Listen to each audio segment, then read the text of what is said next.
नमस्कार, जोहार, आदाब, सत श्री अकाल। एग्जाम फाइटर नंबर 1 पर आप सभी का हार्दिक स्वागत है। अगर आप नेट पास हैं या आप पीएचडी अवॉर्डेड हैं तो ये वीडियो आपके लिए बहुत ही लाभदायक होने वाला है। जी हाँ, बिहार में आपको पता है 211 नए डिग्री कॉलेज बने हैं और इसमें पठन पाठन इसी सत्र से जुलाई 2026 से स्टार्ट होना है। इसी को लेकर युद्ध स्तर पे कार्य चल रहा है कि 211 नए कॉलेज में असिस्टेंट प्रोफेसर की जल्द से जल्द नियुक्ति हो। अभी फिलहाल प्रिंसिपल्स की नियुक्ति कर दी गई है और अलग अलग जो कॉलेजेज हैं वहाँ से कुछ टीचर का डिपुटेशन किया गया है, प्रतिनियोजन किया गया, लेकिन वो लोग इसका विरोध कर रहे हैं और ये लोग प्रतिनियोजन के खिलाफ हैं। अपने मूल महाविद्यालय में वापस भी आना चाहते हैं। कोई भी प्राचार्य यानी प्रिंसिपल नहीं रहना चाहते, ना ही वहाँ पे कोई असिस्टेंट प्रोफेसर डिपुटेशन में रहना चाहते हैं। इसीलिए एक लेटर भी जारी हुआ है अभी राजभवन से और अंदर से ये भी खबर आ रही है कि कब बहाली आएगी, कब नियमावली बनेगी, ये सारा कुछ ड्राफ्ट लगभग फाइनल है। तो आज बात करेंगे गेस्ट फैकल्टी के बारे में। बिहार में जो अपकमिंग आने वाली है 211 नए डिग्री कॉलेज में योग्यता क्या चाहिए, नेट या पीएचडी दोनों में से कोई एक है तो आप आवेदन करेंगे। सिलेक्शन कैसे होगा तो एपीआई बेस्ड होगा। यूजीसी का रेगुलेशन 2018 का यहाँ पर एक प्रकार से उसी का पालन करते हुए सारी नियुक्ति प्रक्रिया को संपन्न कराया जाएगा। अभी आपके पास कुछ समय है तो आपके पास जो भी कमी है उस कमी को दूर करें और अपना एपीआई अच्छा कर इंटरव्यू में आप बेस्ट परफॉर्म देके गेस्ट फैकल्टी की वैकेंसी में अपना स्थान पा सकते हैं और बाद में अपकमिंग समय में आपको परमानेंट असिस्टेंट प्रोफेसर बनने का भी मौका मिल सकता है भविष्य में कभी समायोजन होता है तो चलिए देखिए, ये न्यूज़ आपने देखा ही था, है ना। ये न्यूज़ आपने देखा था। बिहार में 211 नए डिग्री कॉलेज में जल्द होगी पार्ट टाइम प्रोफेसरों की नियुक्ति। ये मैं फिर इसलिए दिखा रहा हूँ ताकि जो नए बच्चे हैं वो समझ पाए, है ना, ये क्रोनोलॉजी को समझ पाए मैं किस मुद्दे पे बात करने वाला हूँ। नए बच्चे जो कि नहीं देख पाए थे पिछले वीडियो को, तो देखिए बिहार के 211 नए डिग्री कॉलेज में जल्द होगी पार्ट टाइम प्रोफेसरों की नियुक्ति, यानी गेस्ट फैकल्टी की नियुक्ति होगी बिहार के सभी 211 नए डिग्री कॉलेज में। ये न्यूज़ आप समझ लीजिए। बिहार के 211 नए डिग्री कॉलेज में जल्द ही अंशकालिक प्राध्यापकों यानी गेस्ट फैकल्टी की नियुक्ति होगी।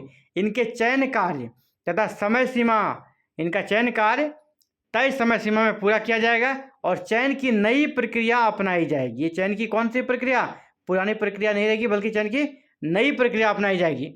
कक्षाओं के संचालन के तमाम तैयारी 1 जुलाई से पहले पूरी कर ली जाएगी और 1 जुलाई से नया सेशन स्टार्ट होगा। इसको लेकर अभी जो नियुक्ति होगी इसके चयन हेतु नई प्रक्रिया, है ना, नई प्रक्रिया संबंधी गाइडलाइन जारी किया जाएगा और इसी गाइडलाइन को देखते हुए इस गाइडलाइन को जारी करने में, तैयार करने में थोड़ा समय लग रहा है, विलम्ब हो रहा है। इसीलिए आपने ये भी न्यूज़ देखा कि यहाँ पर गेस्ट फैकल्टी की नियुक्ति पर रोक लग गई है। गेस्ट फैकल्टी की जो बहाली सभी कुलपति को कहा गया था आप अपने स्तर से बहाली निकालें, उस पर फिलहाल रोक लगा दी गई। नए डिग्री कॉलेज में जो आपका तुरंत नियुक्ति होना था उस पर फिलहाल रोक लगा दी गई थी। क्यों रोक इसलिए लगी थी कि अभी जो है ना यहाँ पर नया नियम बन रहा है और नए नियम के तहत ही होगी, यानी अभी जब तक नया नियम नहीं बनता है तब तक अभी आपको नियुक्ति नहीं करना है। थोड़ा विलम्ब हो जाएगा लेकिन ये चाहते हैं कि देर आए दुरुस्त आए। इस मैटर को समझिए। प्रखंडों में खुले नए डिग्री कॉलेज में गेस्ट फैकल्टी की नियुक्ति पर रोक लगने के बाद इसमें शिक्षकों की कमी के साथ प्रतिनियुक्त शिक्षकों के लिए परेशानी खड़ी हो गई है, क्योंकि उनको चाहिए मदद करने के लिए, उनके वो का प्रिंसिपल्स हैं और 1 से 2 प्रोफेसर्स हैं, उसके भरोसे चलेगा नहीं। तो इस पर विचार करने के लिए अभी फ़िलहाल क्या किया गया था कि गेस्ट फैकल्टी की नियुक्ति करेंगे, लेकिन यहाँ पर जब तक नियमित नियुक्ति नहीं होती है तब तक गेस्ट फैकल्टी के माध्यम से इस कॉलेज का संचालन किया जाएगा।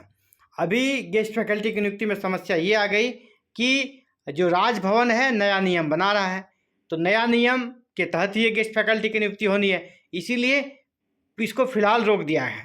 लेकिन सूत्रों से ये खबर आ रही है कि यहाँ पर जो प्राचार्य हैं, जो प्रिंसिपल्स हैं जिनकी नियुक्ति हुई है ना, प्राचार्य जो आए हैं या जो शिक्षक आए हैं, कर्मचारी जो नॉन टीचिंग स्टाफ्स हैं, वे आवेदन दे रहे हैं बार बार कि हमको अपना मूल विश्वविद्यालय, यानी मूल विश्वविद्यालय तो वही है, मूल महाविद्यालय में भेजा जाए। तो इसको लेकर काफ़ी ज़्यादा विवाद हो रहा है। इसी पर यहाँ पर सीधे लोक भवन ने यहाँ पर सभी यूनिवर्सिटी को पत्र लिखा है, सभी यूनिवर्सिटी को पत्र लिखा है कि नए डिग्री कॉलेज में गए शिक्षक और कर्मचारियों की वापसी पर रोक, वापसी नहीं कराया जाएगा। लोक भवन ने यानी राजभवन ने ये कह दिया है कि उनका आवेदन पर विचार नहीं किया जाएगा, उनकी वापसी नहीं हो पाएगी। ठीक है, ये सभी यूनिवर्सिटी को गया है।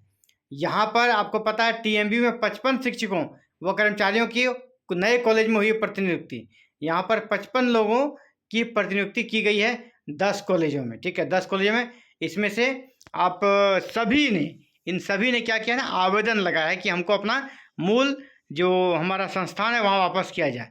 इसी को लेकर लोक भवन को लेटर जारी करना पड़ा कि नहीं, इसको नहीं करना है। क्यों नहीं करना है? क्योंकि जो सूत्रों से खबर आ रही है कि सारा जो ड्राफ्ट है वो रेडी हो चुका है, लगभग रेडी है, लगभग 80% वो कंप्लीट हो गया है, ड्राफ्ट रेडी है। कौन सा ड्राफ्ट भाई? गेस्ट फैकल्टी की नियुक्ति जो होनी है 211 नए डिग्री कॉलेज में, इसका ड्राफ्ट रेडी है। बस उस ड्राफ्ट को अप्रूव कराया जाएगा और जैसे ही ड्राफ्ट अप्रूव होगा सभी यूनिवर्सिटी से एक साथ गेस्ट फैकल्टी की नियुक्ति के लिए विज्ञापन जारी हो जाएगा और इस नियुक्ति प्रक्रिया को मिशन मोड में संपन्न किया जाएगा। आपको पहले ही पता है कि कहा गया तय समय में पूरा किया जाएगा, एक टाइम सेट किया जाएगा, इसी टाइम फ्रेमवर्क में नियुक्ति प्रक्रिया को संपन्न करना है। तो नियुक्ति प्रक्रिया जो संपन्न होगी उसमें ज़्यादा चांसेस हैं इसी 2018 के रेगुलेशन के तहत आपकी नियुक्ति होगी। इसमें एक्सपीरियंस का जो सर्टिफिकेट है उसको थोड़ा टाइट किया जाएगा। ज़्यादा जो न्यूज आ रहा है कि नियुक्ति प्रक्रिया 2018 का जो यूजीसी का रेगुलेशन है ये वाला, इसी के तहत होगा, लेकिन एक्सपीरियंस का सर्टिफिकेट जो है ना उसको बहुत ही गहन तरीके से जांचा जाएगा, पहले ही जांच लिया जाएगा। और हो सकता है एफिलेटेड कॉलेज में जो पढ़ा रहे हैं उसको एक्सपीरियंस का लाभ ना मिले, जो गवर्नमेंट में पढ़ा रहे हैं सिर्फ उसी को मिले। पे स्लिप मांगा जाएगा, यानी इस प्रकार की चीज़ें की जाएगी कि यहाँ पर फर्जीवाड़ा ना हो सके। तो इसी के तहत नियुक्ति होगी। तो इस नियम को आप देख लीजिए। ग्रेजुएशन में आपका जो मार्क्स है 80% एंड एबव है तो 15 है, 60 to 80 है तो 13 है। इसी प्रकार पोस्ट ग्रेजुएशन में यहाँ पर नंबर का बंटवारा कर दिया गया है, इसको आप देख लीजिएगा स्क्रीन पे। एमफिल अगर आप हैं तो एमफिल में आपको 60% एंड एबव मार्क्स के साथ एमफिल के 7 नंबर है और 55% टू लेस देन 60 है तो 5 नंबर है। पीएचडी है तो पीएचडी वाले को 30 है। जो नेट विथ जीआरएफ है 7 नंबर है। जो सिंपल नेट है 5 नंबर है। स्लेट या सेट है तो आपके लिए 3 नंबर है। रिसर्च पब्लिकेशन के लिए 10 नंबर है। इसके अलावा टीचिंग एक्सपीरियंस का यहाँ पर आपको पता है 5 साल के लिए 10 नंबर दिया जाता है। हालांकि इसी पर लेकर सारा विवाद है और नियमावली में इसी को टाइट किया जा रहा है ना, ये जो टीचिंग एक्सपीरियंस इसको टाइट किया जा रहा है। इसके बाद नीचे बढ़िएगा तो नीचे आपका अवार्ड है। ठीक है, अवार्ड में मैक्सिमम 3 नंबर है, इंटरनेशनल या नेशनल है तो 3 नंबर है और अगर स्टेट अवार्ड है तो आपको 2 नंबर दिया जाएगा। यानी टोटल 80 नंबर का यहाँ पर एपीआई बनेगा। इसी एपीआई में अगर आपका मेरिट अच्छा बनता है तो फिर आपका इंटरव्यू के लिए कॉलिंग आएगा।